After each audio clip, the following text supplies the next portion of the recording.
के साथ कहना पड़ रहा है। सरहद पर हमारे जवान शहीद हो रहे हैं, तो औरंगाबाद में रेल की ट्रेन के नीचे आकर हमारे 17 हमारे मजदूर दुर्घटना का औरंगाबाद में शिकार हो गए और मौत के मुंह में चले गए।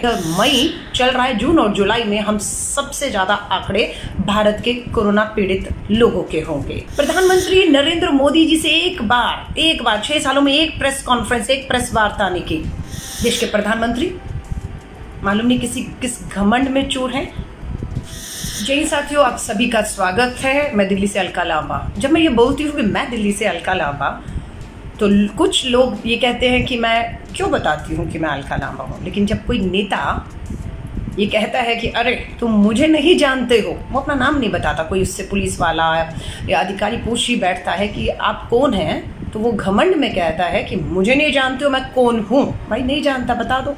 तो मैं ये मान कर चलती हूँ कि मैं इतनी बड़ी नेता नहीं हूँ कि मेरा वीडियो कल को आप बना के शेयर करेंगे तो लोग पहचान जाएंगे, वो पूछेंगे अरे ये कौन है। तो इसलिए मैं अपने हर वीडियो में ये बताती हूँ कि मैं दिल्ली से अलका लांबा बोल रही हूँ, एक भारतीय हूँ। और बस आज का लॉकडाउन 3 चल रहा है, 17 तारीख को पूरा हो जाएगा। लॉकडाउन 4 होगा नहीं होगा किसी को मालूम नहीं है। दुख के साथ कहना पड़ रहा है, सरहद पर हमारे जवान शहीद हो रहे हैं, तो औरंगाबाद में रेल की ट्रेन के नीचे आकर हमारे 17 गरीब मजदूर, रोटियां दिखी हैं, उनके पास क्या था, रोटियां थी। 17 हमारे मजदूर दुर्घटना का औरंगाबाद में शिकार हो गए और मौत के मुंह में चले गए। ये सब चल रहा है। All India institute of medical science AIIMS के डायरेक्टर ने कहा है अभी तो सबसे ऊपर जाना बाकी है। मई चल रहा है, जून और जुलाई में हम सबसे ज्यादा आंकड़े भारत के कोरोना पीड़ित लोगों के होंगे। अर्थव्यवस्था चरमरा गई है, मजदूर सड़कों पर मीलों चल रहे हैं। सूरत में गोली तक चलानी पड़ रही है। उत्तर प्रदेश, नोएडा, देश में कहीं पे भी देखेंगे, प्रधानमंत्री नरेंद्र मोदी जी से एक बार 6 सालों में एक प्रेस कॉन्फ्रेंस, एक प्रेस वार्ता नहीं की। आज नेता विपक्ष के तौर पर अपनी जिम्मेदारी को समझते हुए श्री राहुल गांधी जी ने दूसरी बार लगभग 1 घंटे जनता के प्रश्नों के जवाब प्रेस और मीडिया के माध्यम से देने की कोशिश की। केंद्र की सरकार को राहुल गांधी जी ने यह विश्वास दिलाया कि एक विपक्ष के तौर पर कांग्रेस पार्टी पूरी तरह से उन्हें हर तरीके का सहयोग, किसी तरह का सुझाव और मदद तक देने को तैयार है। लेकिन देश के प्रधानमंत्री मालूम नहीं किस घमंड में चूर हैं, क्योंकि आज श्री राहुल गांधी जी की बात किनसे हो रही है। श्री राहुल गांधी जी ने बात की farmer RBI governor Raghuram Rajan ji से। नोबेल पुरस्कार मिला अभिजीत बनर्जी को, गरीबी के ऊपर रिसर्च करने पर नोबेल पुरस्कार, उनसे बात की। राहुल गांधी जी ने अमर्त्य सेन जी से बात की, अर्थ विशेषज्ञ हैं, अर्थशास्त्री हैं। राहुल गांधी जी बात कर रहे हैं लगातार देश के पूर्व प्रधानमंत्री, 10 साल तक प्रधानमंत्री रहे, आरबीआई के गवर्नर रहे, अर्थशास्त्र विशेषज्ञ हैं, डॉक्टर मनमोहन सिंह जी से लगातार बात कर रहे हैं कि क्या हल होने चाहिए, क्या सुझाव होने चाहिए जो हम सरकारों को दें। पी चिदम्बरम देश के वित्त मंत्री रहे, उनसे बात कर रहे हैं। लेकिन देश के प्रधानमंत्री किसी से भी बात नहीं कर रहे। अगर वो बात करेंगे तो मुझे लगता है ये जो मजदूर है, जो आज भी अपने घर बार छोड़कर क्यों मीलों चलना पड़ रहा है, क्यों ऐसे हादसों का शिकार हो रहे हैं। पेट्रोल और डीजल के दाम आपने 10 और 13 रुपए प्रधानमंत्री जी बढ़ाए उस समय पर जब देश पूरा विश्व में पेट्रोल और डीजल के दाम सबसे कम है। उस टाइम पर आप पेट्रोल डीजल के दाम बढ़ाकर लोगों से पैसा वसूलते हैं।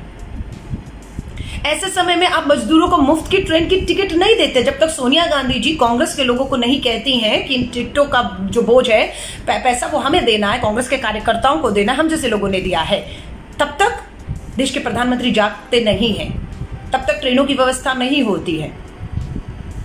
लॉकडाउन किया जाना जरूरी था, लेकिन सिंगापुर के तरीके से भी लॉकडाउन किया जा सकता था। कैसे किया सिंगापुर की सरकार ने लॉकडाउन?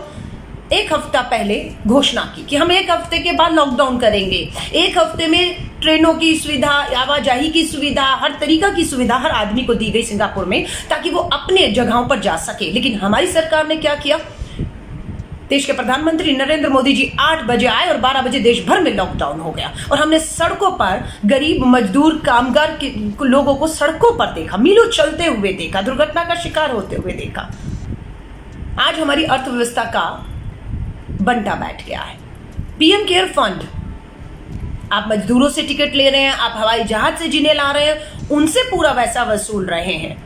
आप जो है पेट्रोल डीजल के दाम बढ़ाकर करोड़ों रुपया वसूल रहे हैं। आप राज्यों को उनका जीएसटी का शेयर भी नहीं दे रहे। आप पीएम केयर फंड में, लोग तो बता रहे हैं 15 लाख करोड़ आ चुका है, और देश की अर्थव्यवस्था को पटरी पे लाने के लिए शायद उतना भी नहीं चाहिए कि अगर आप हमारे बता रहे हैं, जो आज राहुल जी ने बताया 7 करोड़ पूरे देश में छोटे दुकानदार हैं, हमारे कितने किसान हैं, कितने कामगार मजदूर हैं। अगर 13 करोड़ देश में मजदूर, गरीब, जो गरीबी रेखा से नीचे है, उन सबके अकाउंट में अगर न्याय योजना के तहत, न्यूनतम आय योजना के तहत 7,500 भी डाल देंगे तो केंद्र सरकार को 65,000 करोड़, 1 लाख करोड़ नहीं, 65,000 करोड़ पीएम केयर फंड में बताया जा रहा है।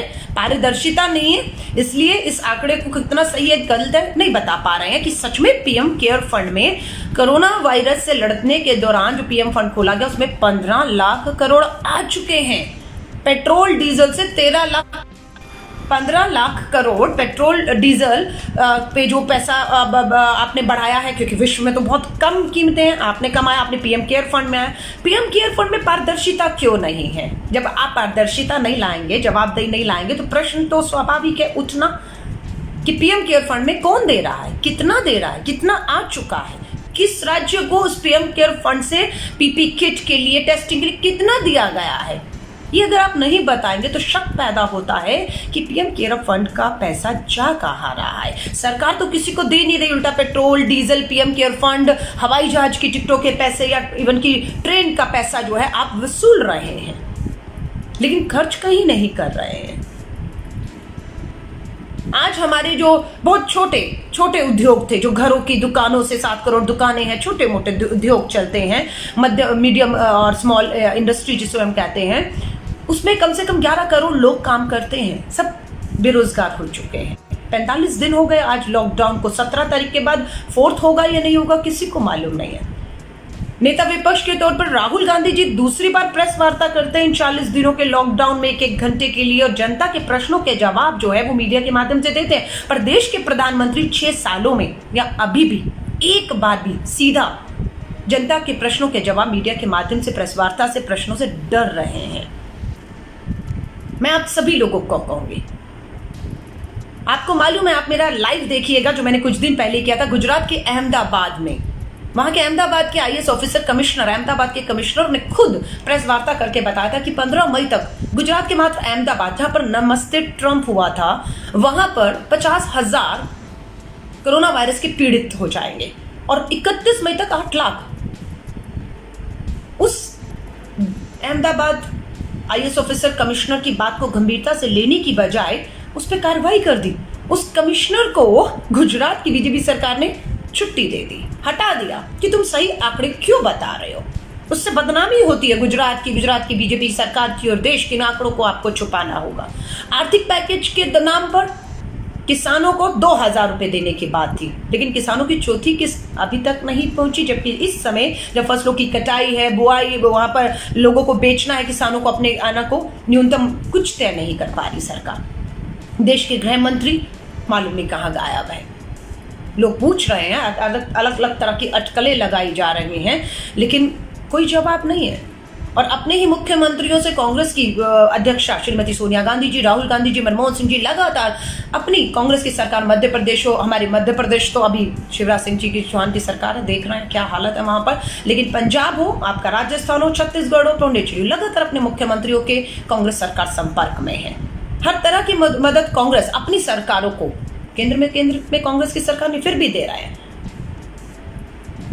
1 करोड़ रुपए के करीब कर्नाटका के कांग्रेस अध्यक्ष ने, बसें खड़ी थी, टिकट के पैसे नहीं थे मजदूरों का, कांग्रेस के प्रदेश अध्यक्ष ने उनकी टिकटें भरी और उनको अपने जगहों पर पहुंचाया। लेकिन कर्नाटका की सरकार ने क्या किया? कर्नाटका की सरकार ने जो मजदूरों के लिए ट्रेनें बुक थी कर्नाटका से उन्हें अपने अपने गृह राज्य भेजने के लिए, उन ट्रेनों को रद्द कर दिया। क्यों? बिल्डर्स के दबाव में, क्योंकि कर्नाटका की भाजपा की सरकार में बिल्डर लॉबी का इतना प्रेशर आ गया, उन्होंने कहा कि अगर आप ये मजदूरों को भेज देंगे तो हमारे बड़े बड़े प्रोजेक्ट रुक जाएंगे, हमारी कमाइयां बिल्डर्स की रुक जाएंगी, इसलिए उन्होंने ट्रेनें रद्द कर दी। लेकिन जब हाहाकार हुआ कि आप इस तरह से शोषण मजदूरों का नहीं कर सकते हैं। आपको उनके इच्छा अनुसार उनको उनके गृह राज्यों पर पहुंचाना होगा, तब ये ट्रेनें चालू की गई।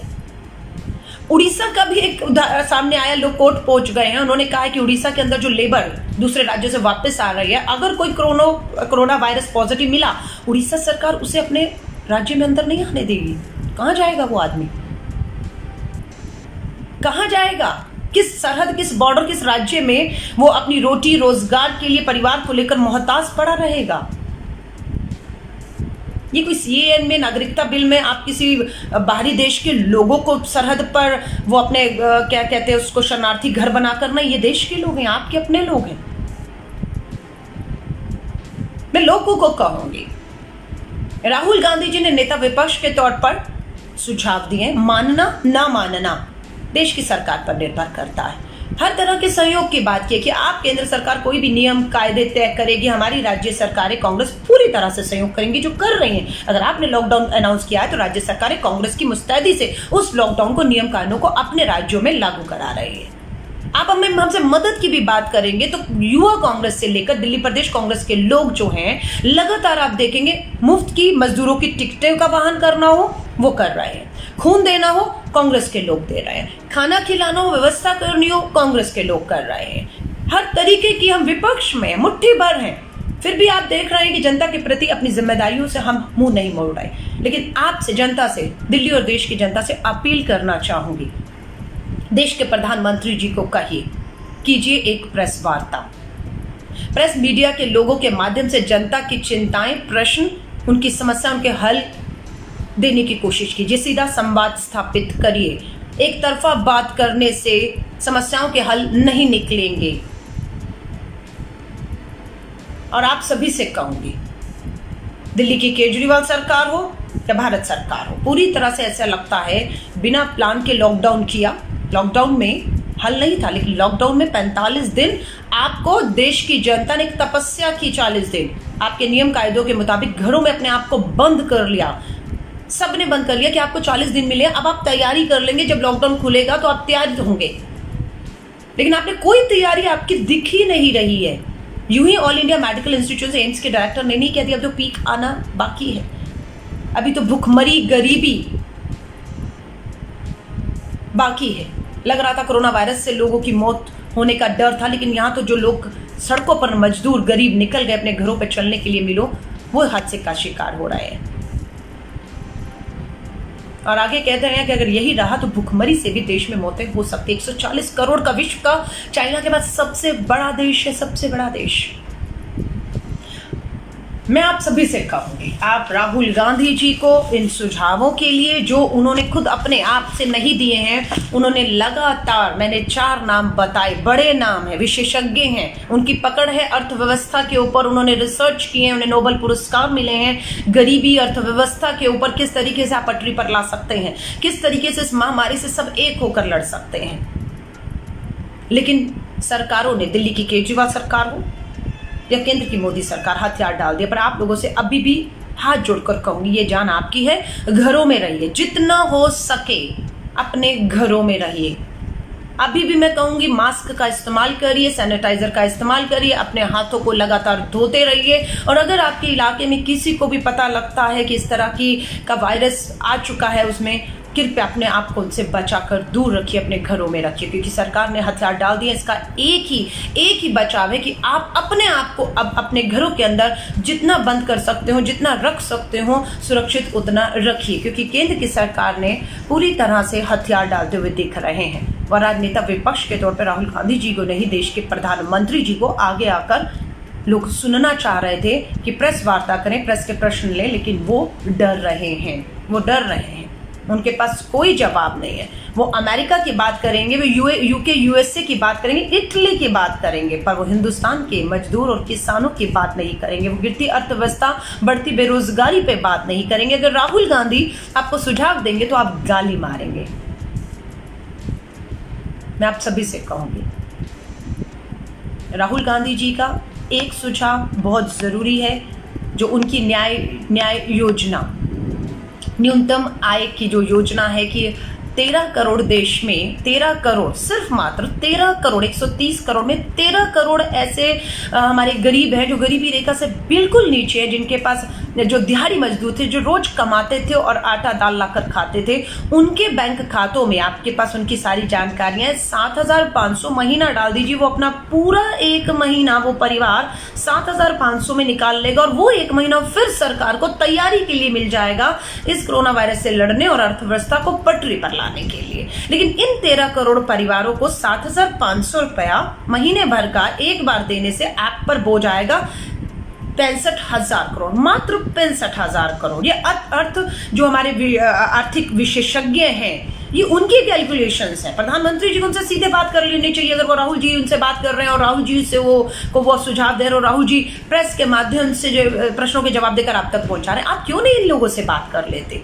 ये भारतीय हैं। अमर्त्य सेन जी बात हो, अभिजीत बैनर्जी की बात हो, रघुराम राजन जी की बात हो, डॉक्टर मनमोहन सिंह जी की बात हो, ये कोई छोटे मोटे लोग नहीं है।